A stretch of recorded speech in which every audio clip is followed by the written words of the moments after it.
Hoy vamos a hablar del informe, extensísimo informe de Mario Draghi sobre la situación económica en Europa, la debilidad económica actual que tiene Europa, especialmente en lo que atañe al terreno industrial, sumamente preocupante. Todo esto viene motivado, lógicamente, por el declive tremendo que ha tenido la industria alemana en los últimos 6 años, nada menos que un 20%, estábamos comentando antes de empezar el programa, de declive de la industria alemana desde 2018. Esto, pues bueno, es para que nos hagamos una idea, es más o menos equivalente a las caídas que hubo en lo peor de la gran recesión en la mayoría de países, y algunos ni siquiera llegaron a eso. O sea, estamos hablando de que el problema es gravísimo para Alemania, pero tampoco el resto de la industria europea está ni mucho menos bien. Empezamos con el tema del informe Draghi. Jorge, te voy a dar paso a ti primero para que nos comentes, hablando de las motivaciones, ¿qué es lo que ha provocado que Mario Draghi pues haga este informe? Y me gustaría también que continuaras con una crítica a este informe. Adelante. Creo que lo primero que ha hecho que se haga este informe es la situación actual de Europa, especialmente del que ha sido durante décadas el, entre comillas, motor de Europa, Alemania, que desde 2022 pues lleva una situación pues de avería, ¿no? El motor está averiado.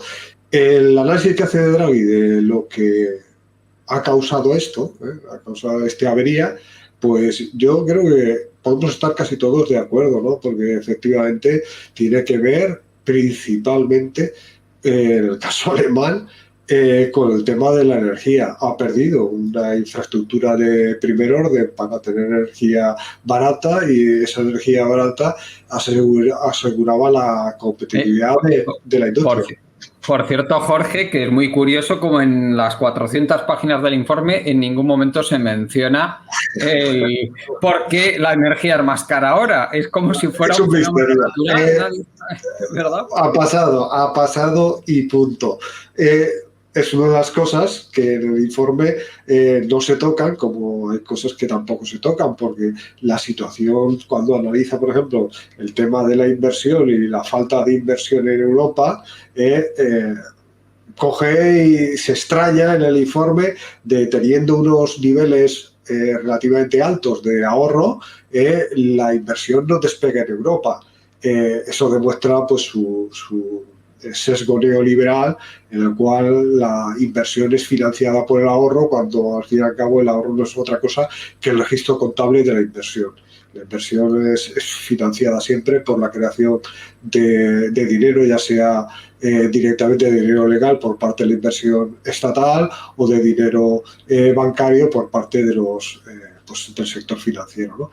Bueno, pues ya te digo que no quiere entrar en las raíces profundas, porque las raíces profundas nos enseñan que todo el proyecto está viciado, ¿no? Está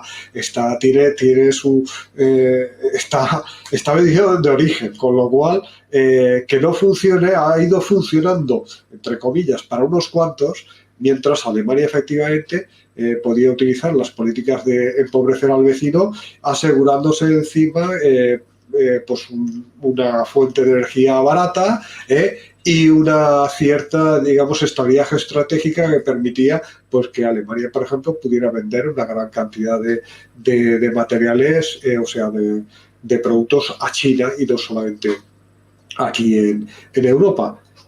Ha pasado lo que ha pasado en 2022, que no lo dicen, ¿no? Pero que ha subido esos precios de energía, se ha gripado ese motor, y ahora pues lo que cabe es hacer nuevas políticas. Y entonces él coge y dice que hay tres líneas donde se tienen que poner, hacer hincapié y poner, digamos, el esfuerzo de la Unión. Y dice, pues, la innovación en las nuevas tecnologías. El segundo sería la descarbonización, para también asegurar de alguna manera menor impacto de tanto el tema climático como el tema de dependencia energética de gas y de petróleo. Y la tercera sería, donde pone también mucha importancia, pues seguridad, defensa y la resiliencia y disminuir la dependencia de fuera. Bueno, de fuera. Más bien de fuera de Occidente, ¿no? Porque si hemos visto algo, la dependencia de Europa con respecto, el propio informe está cuando aparecen las fuentes de energía y cómo cambian los balances comerciales y de intercambios, pues vemos que mientras se desploma en el caso de Rusia, baja algo en el tema de China, pero en el caso de Estados Unidos pega un subidón importante, ¿no? Y bueno, pues eso, que la dependencia se refiere a dependencia fuera de Occidente. La dependencia dentro de Occidente pues se acepta, ¿no? Mientras sea de Estados Unidos. Ya te digo, el informe tiene las cosas buenas del informe, sería pues que analiza qué es lo que está mal de ese motor y luego las medidas que propone. Yo no estoy en desacuerdo con el tema de los tres, digamos, de los tres líneas de actuación, pero sí en cómo se afrontan las líneas de actuación, porque la dependencia, estoy en contra de que la dependencia solamente sea dentro de Occidente, o sea, tendría que ser dentro de Europa, porque si no estamos en una situación absolutamente de depender de lo que decidan en Estados Unidos. Si en Estados Unidos decide cargar más con el tema del gas licuado, pues más va a afectar eso también a la resiliencia de nuestra industria, ¿no? La descarbonización, pues no estoy en desacuerdo, todo lo contrario, estoy a favor de la descarbonización, pero ¿cómo? ¿Cómo? Porque siempre el diablo está en los detalles, eso lo podemos ver. Ahora en España se va a convertir pues, en un territorio de sacrificio para esa descarbonización. Que se lo digan a los compañeros que están ahí en el maestrazgo con todos los proyectos de energías renovables. Para energías renovables, más energía, pero ¿para quién? ¿Para qué? Para aquí no. Energía que se genera aquí, destruyendo el agro y destruyendo los parajes de España para enviarla baratita, ¿dónde? Al norte de Europa, para asegurar la competitividad de la industria alemana. Pues claro, ya te digo, el diablo siempre está en los detalles, porque es que cuando ves las líneas, pues no está uno en desacuerdo, ¿no? Porque disminuir la dependencia, aumentar la resiliencia, pues sí, la descarbonización también y la innovación tecnológica también. ¿Cómo se hace eso? Entonces ya terrible, porque es más de lo mismo, es profundizar en lo que nos ha llevado hasta aquí, el neoliberalismo más atroz, en el digamos, alejar la intervención estatal, que el Estado actúe de una manera como actor principal, que ocurrió durante los años 40 y 50, porque el plan Marshall no es un plan privado, es un plan financiado y realizado por los estados. Los estados entran ahí a crear política industrial. Eso no. Eso ahí ya dan incentivos y lo que queráis, pero no hay realmente una política estatal. De hecho, lo que se pretende es dar más poder a instituciones supranacionales y tecnocráticas, ¿no? Para determinar las líneas de actuación y dónde se tiene que poner hincapié.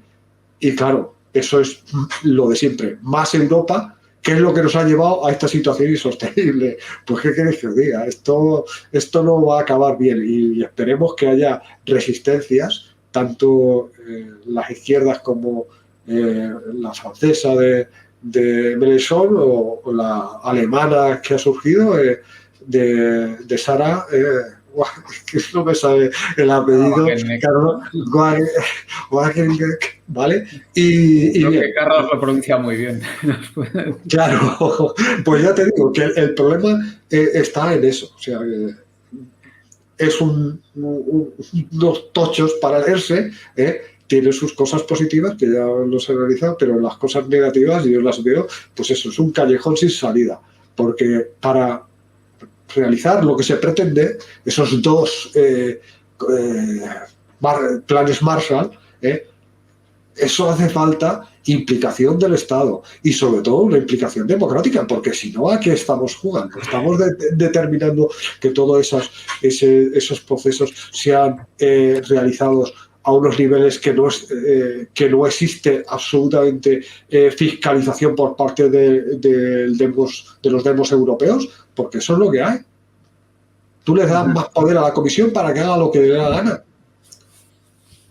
Y bueno, claro, es que dando pasos a menor democracia, menor poder para los estados y más poder para órganos tecnocráticos que determinan, pues ya te digo, Europa, y eso lo dijo uno de sus grandes defensores, ese payaso de Bélgica, ese que es que no me acuerdo cómo se llama, es uno de los grandes defensores de la Unión Europea, y dijo que defendió que efectivamente Europa, la Unión Europea es un imperio, ¿no?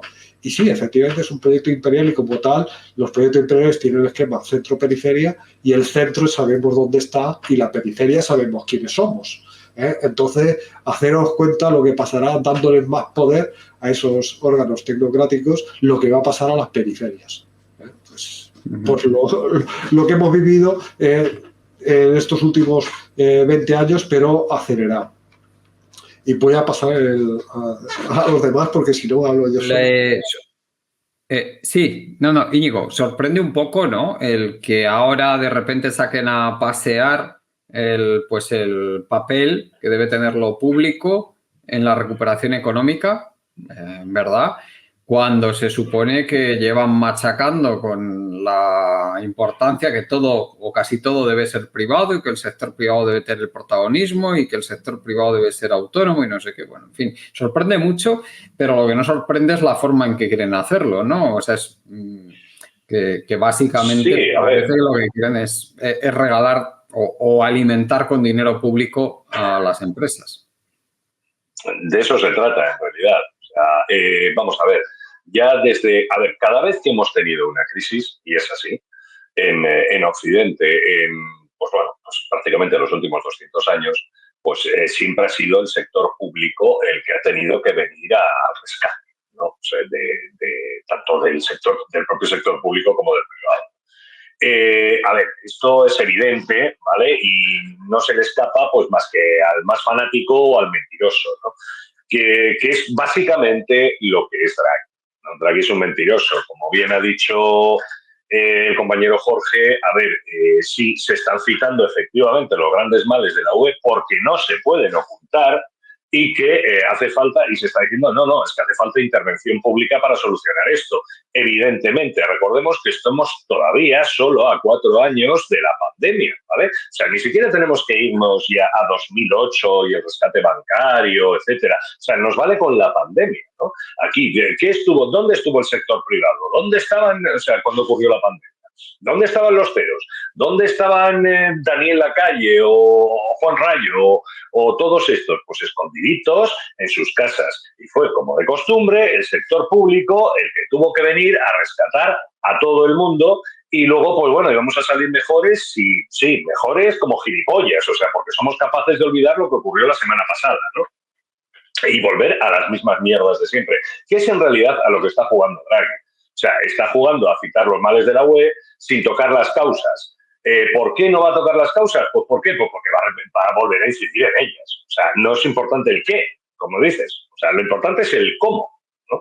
Y el cómo, pues bueno, pues es obviamente, una vez más, ¿no? Pues esta concepción, ¿no?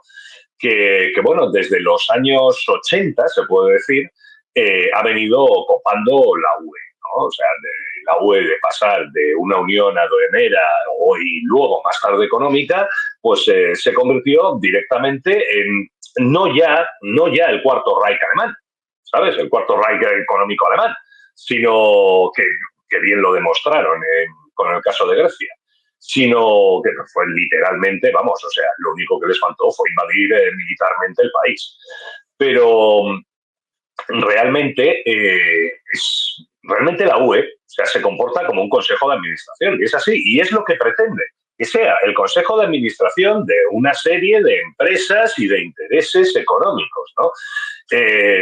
Como bien se ha comentado, el tema del déficit democrático que tiene la UE. Bueno, es que no es que haya un déficit democrático, es que no hay nada de democracia en ella, ¿vale? O sea, te hacemos el paripé de unas elecciones europeas cada 6 años y en realidad estamos eligiendo un parlamento que no hace nada, que no elige nada, que no decide nada y que no influye en nada. O sea, lo que incide es la Comisión Europea, que no tiene una mierda que ver con ese parlamento, ¿no? Ni sobre el que se ejerce ningún tipo de control, ¿no?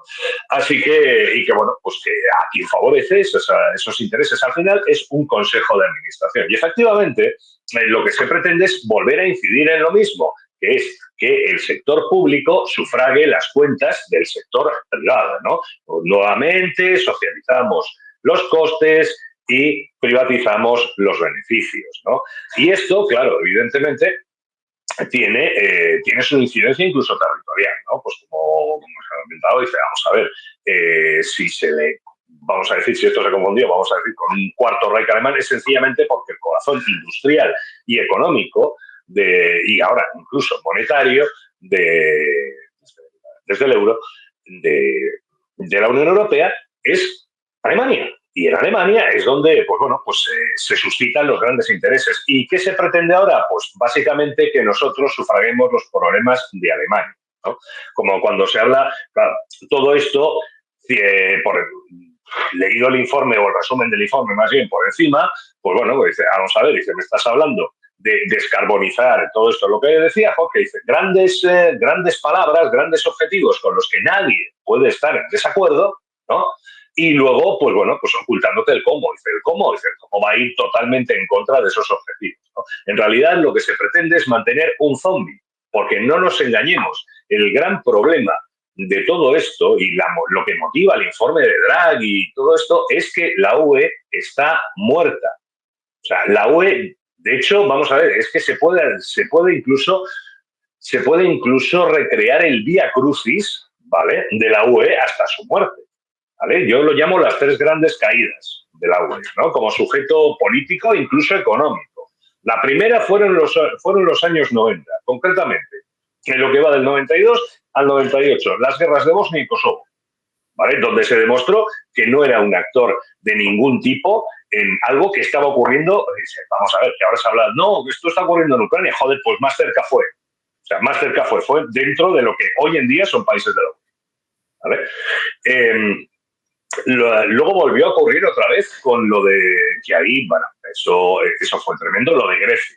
No, pues lo de Grecia, pues efectivamente, sí, ahí la UE se comportó como el cuarto Reich alemán y solo les faltó invadir militarmente, porque todo lo demás lo hicieron, ¿vale? Y dejaron bien claro que los países del arco mediterráneo son tributarios sobre todo Centro Europa, ¿vale? Principalmente Alemania Occidental y vamos a decir la Francia más desarrollada. Y es así, siendo, pues bueno, pues Bélgica un país administrativo y poco más, ¿sabes? Y el resto son países, pues que por su tamaño y tal son tributarios. O sea, y es así. O sea, y es así, somos tributarios, así de claro, simples esclavos. Y luego ahora, con el tema de la guerra de Ucrania, no solamente la guerra de Ucrania, la voladura del Nord Stream 2, etcétera, en que se ha demostrado que incluso Alemania no tiene una personalidad propia, ¿sabes? Ni tiene una capacidad ni un ámbito de decisión propio, sino que simplemente, pues bueno, pues es tributario de Estados Unidos y, bueno, de todo este conglomerado occidental. Ya hemos hablado alguna vez.